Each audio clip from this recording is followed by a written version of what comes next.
Morning guys, it's Monday, week 9, and out for my long ride again today because the weather's pretty trash the rest of the week. Super foggy to start off with, so I just did the first hour and thought, okay, see if it gets better. And now that I'm at some lower elevation, the fog seems to have cleared a little bit, so I'll keep going with my intended 5.5 hour loop, but it is pretty sketchy with how foggy it is, so might have to turn around a bit earlier than planned and then do some laps closer to home.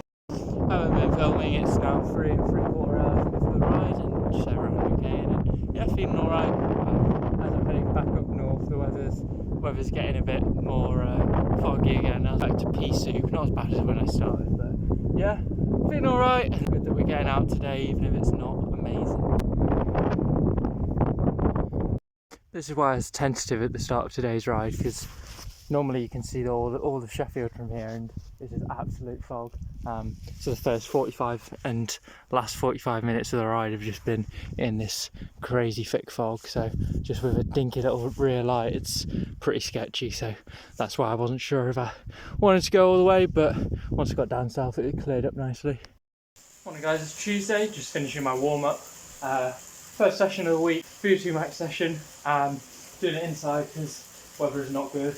Get out on Wednesday at least. So yeah, getting the session done today, and then probably go for a longer ride tomorrow to make the most of the good weather. Our VO2 max session as always, 8-minute 30-30s, and then 5x4 minutes, and we're on the indoor trainer, so my power is almost certainly going to be down, but should expect that and try and just do as well as I can really. After that, I'm going to have a look at my aero position on the road bike, I reckon. Finished all my intervals now. It actually went really well. On the 4-minute effort, it was around 430 watts for all of them. A bit lower on the last two, but compared to 410 to 420 for the last 3 weeks, yeah, that's really nice to see that bumping increase, and yeah, felt really good and felt motivated for it. Distance with the gears and the resistance on the Wahoo. And then you maintain a cadence, you're pushing out constant power, whereas changing the gradient outside, your power is constantly dipping and then spiking. So it's definitely a lot easier to keep constant power indoors. So yeah, but that was really nice to see.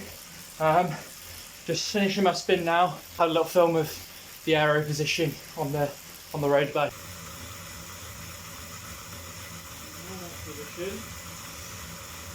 Removed one of the spacers, so before it was 5 centimeters of stack of these different blocks, and now it's 4 centimeters because I was wanting to try it with a lower stack. So the old position with the 5 centimeters of stack on the front and the 78 saddle setback, but the video didn't record for whatever reason, so we'll just have to take videos of the new stack height on the front.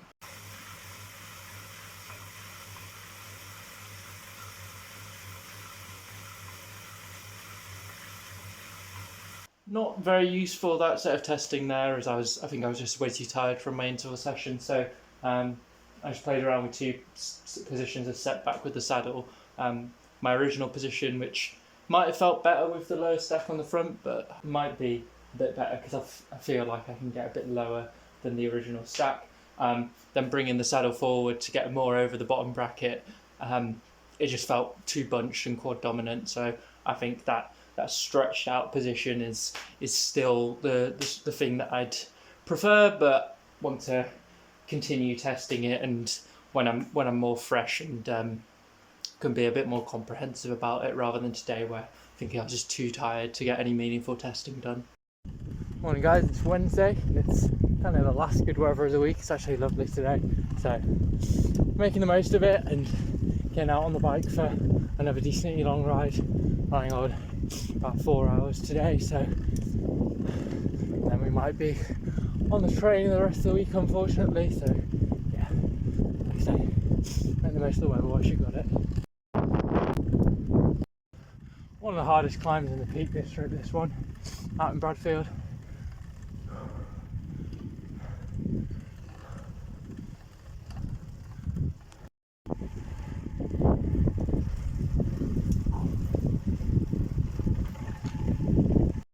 Doing the Holmer summit again.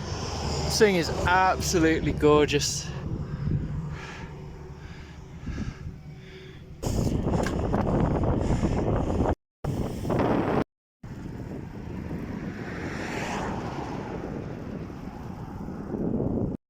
It is pretty grim today. We are definitely going on the trainer.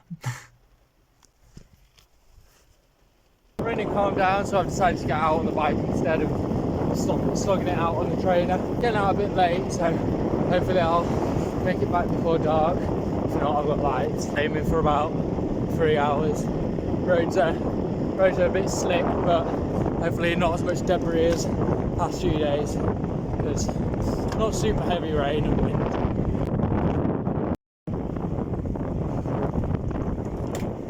It's actually a gorgeous evening. I'm ashamed I almost didn't get out on the bike today. I almost just stuck it out on the trainer. But yeah, after the rain cleared, the roads aren't even that bad condition, to be fair. It's actually lovely. So yeah, just enjoy the rest of my ride.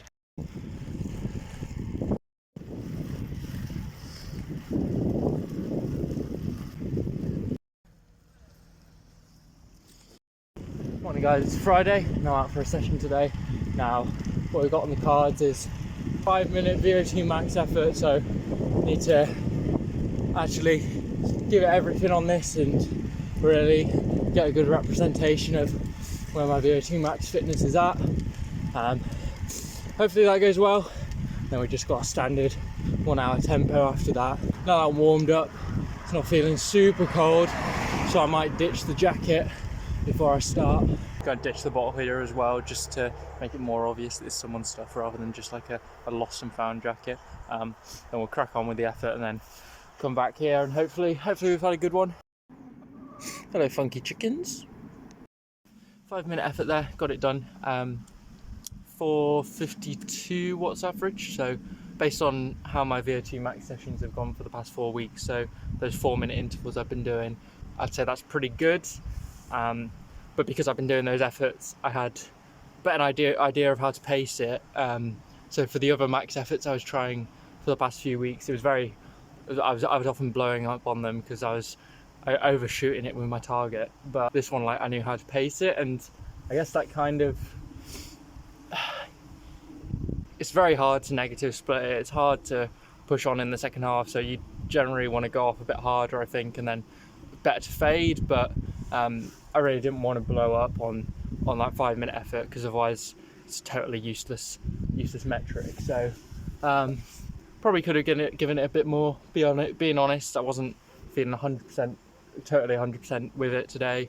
Head wasn't totally in it, so getting a number like 452 is pretty good, to be honest. I've done a 5-minute effort before, a bit over a year ago, and I think I did 464, so a bit stronger. Yeah, I haven't done a huge amount of intensity, so 452 is still pretty solid. I should be happy with that, I think. But yeah, I think that's definitely more in the tank, but that's good, because yeah, I mean, we're just doing it as a test, and yeah, that's not the limit of what I'm capable of. So yeah, crack on with the 1 hour tempo now.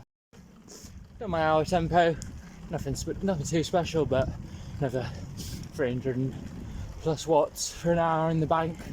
I'll just do another hour spin to top me up to 3 hours for the ride. Morning guys, just doing some more positional testing on the TT bike. Trying to do the stuff that I tried to do earlier in the week. I think it was Tuesday, where I've got the lowest stack on the front and playing around with 2 saddle setback positions. So just finished 40 minutes with the 60mm of setback, and now I'm gonna move it to the 78mm setback, which is my preferred setback from the previous week of testing. Definitely felt better with the 66 on the lower stack, but from the front I'm just not able to roll the shoulders forward, so I'm just extremely wide, whereas with the further setback I'm able to roll the shoulders forward and reduce that frontal area.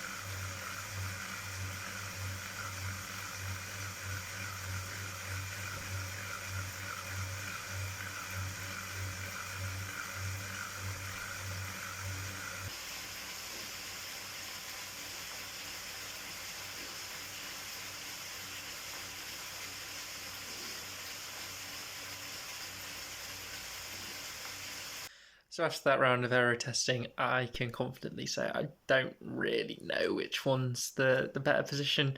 As the more forward saddle with the 60mm setback, actually looked quite good from the front. Well, it didn't look as bad as I thought from the front with the locked shoulders, and you hear with the larger guys how they roll the shoulders forward. But if I try and do that, you can't really reduce the overall width of your shoulders really. I don't know if the benefit of rolling the shoulders is the fact that you look a lot more streamlined, as like your back itself is what's streamlined rather than the width of the shoulders. That's the benefit I see for the rolling of the shoulders. But other than that, it's not reducing the width. Still going to have to play around with some more positions and not rule any of them out for the moment. Overall, very strong week.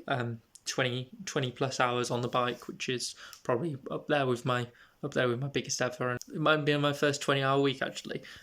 Yeah, felt good.